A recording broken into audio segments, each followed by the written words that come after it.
अब इस वीडियो में मैं पाठ 20 उसने कहा था कि आगे के भाग को लेकर आई हूँ। हमने देखा था कि उसमें दोनों गुटों में युद्ध स्टार्ट हो जाता है, दोनों गुटों में युद्ध की शुरुआत हो जाती है। इसके आगे की स्थिति को देखते हैं। हमने कल वाले इससे पहले वाले वीडियो में देखा था हमने कि यहाँ पर दोनों तरफ से फायरिंग होने लगती है, दोनों तरफ से बंदूकें चलने लगती हैं। यहाँ एक किलकारी आने लगती है, देखिए, अकाल सिखा दी फौज आई, वाह गुरुजी दा फतह, वाह गुरुजी दा खालसा, सत्य श्री अकाल पुरुष, और लड़ाई खत्म हो गई। मतलब वह जयकारे लगाने लगते हैं क्योंकि दोनों तरफ से यह जर्मन को घेर चुके होते हैं और उनके लगातार उनकी मौतें होने लगती है। मतलब जर्मन जो सैनिक थे वो मरने लगते हैं, जिसके कारण यह नारे लगाने लगते हैं और धीरे धीरे यह युद्ध खत्म होने लगता है, यह लड़ाई खत्म हो जाती है। 63 जर्मन या तो खेत रहे थे या करा रहे थे। 63 बोला है, मतलब 63 बोला है। 63 जो जर्मन थे वह या तो मर चुके थे और जो कुछ बच गए थे वह वहीं पर गिरकर करा रहे थे। सिखों में 15 के प्राण गए। यहाँ पर बताते हैं कि यहाँ पर जो सिख तरफ से थे, जो लहना सिंह के पक्ष से थे, मतलब इधर के जो सैनिक थे, उनमें से 15 सिखों की मृत्यु होती है, वह शहीद होते हैं। सूबेदार के दाहिने कंधे में गोली आर पार निकल गई। यहाँ पर सूबेदार के बोलते हैं कि दाहिने कंधे से गोली वहाँ पर आर पार करती हुई निकल गई थी। लहना सिंह की पसली में एक गोली लगी, उसके घाव को खंदक की गीली मिट्टी से पूर दिया। मतलब उसमें भर देता है, जहाँ पर लहना सिंह को चोट लगा रहता है उसे वह मिट्टी से भर देता है और बाकी का साफा कसकर कमर बंद की तरह लपेट लिया और बाकी में वह टाइट करके वो कपड़ा उस वहाँ पर बांध देता है। किसी को खबर ना हुई कि लहना के दूसरा घाव भारी घाव लगा है। यहाँ पर किसी को खबर भी नहीं होता है कि उसे पहले भी गोली लगी थी और उसे दोबारा चोट लगता है और घाव बहुत अधिक है, यह किसी को पता भी नहीं चलता है। लड़ाई के समय चांद निकल आया था। मतलब यह लड़ाई खत्म होते होते अब शाम हो गई थी, क्योंकि हमने पढ़ा था एक जगह कि रात का दूसरा पहर था। यह युद्ध होते होते, यह सब कुछ करते करते अब शाम हो गया, अब चांद निकल आया है। ऐसा चांद जिसके प्रकाश से संस्कृत कवियों का दिया हुआ छई नाम सार्थक होता है। यहाँ पर आगे देखते हैं कि यहाँ पर कवियों का लेखक हैं, वह कवियों के बारे में यहाँ पे बता रहे हैं।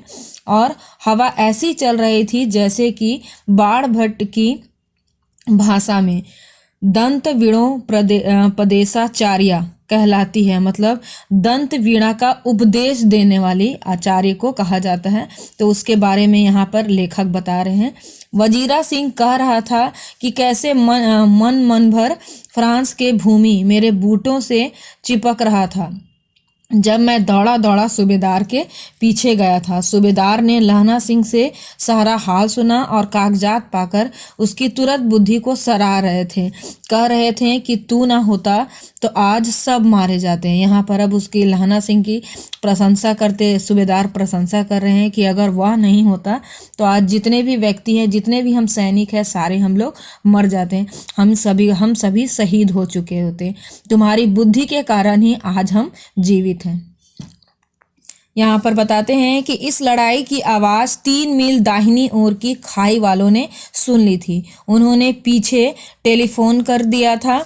वहाँ से झटपट 2 डॉक्टर और 2 बीमार ढोने की गाड़ियाँ चली, जो कोई 1.5 घंटे के अंदर आ पहुँची। अब यहाँ पर बोलते हैं कि 3 मील मतलब 3 किलोमीटर की दूर की जो खाई में जो बाकी सैनिक थे, वहाँ तक उनकी आवाज़ पहुँच चुकी थी।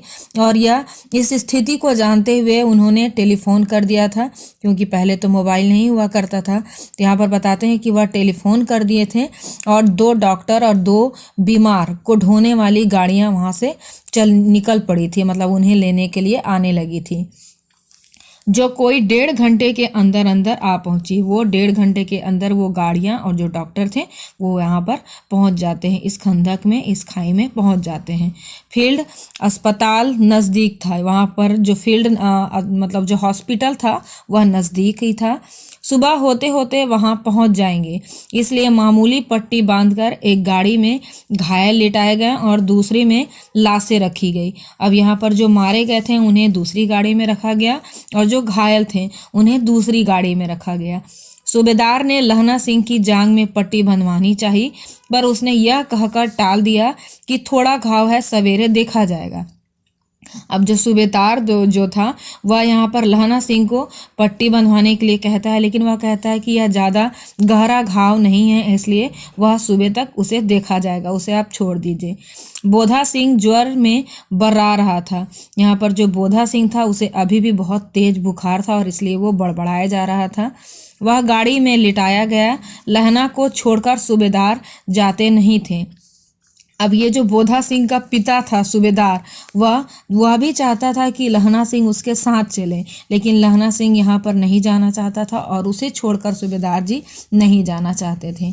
यह देख लहना ने कहा, तुम्हें बोधा की कसम है और सूबेदारनी जी की सौगंध है, इस गाड़ी में चले जाओ। और तुम यहाँ पर वह लहना सिंह बोधा सिंह के जो पिताजी सूबेदार जी थे उसे कसम देता है कि तुम्हें तुम्हारे बेटे बोधा सिंह की और तुम्हारे पत्नी सूबेदारनी की सौगंध है, कसम है, तुम इस गाड़ी में चले जाओ। और यहाँ पर वह जब उस जाने के लिए लहना सिंह कहता है तो यहाँ पर सूबेदार सिंह जी थे वह कहते हैं और तुम। और इस तरह यह अभी तक ये पार्ट में हमने देखा कि युद्ध समाप्त हो जाता है और सभी जो घायल और जो मरे हुए जो सैनिक थे उन्हें गाड़ियों में लादा जाता है। अब इसके आगे के भाग को हम अगले वीडियो में देखेंगे।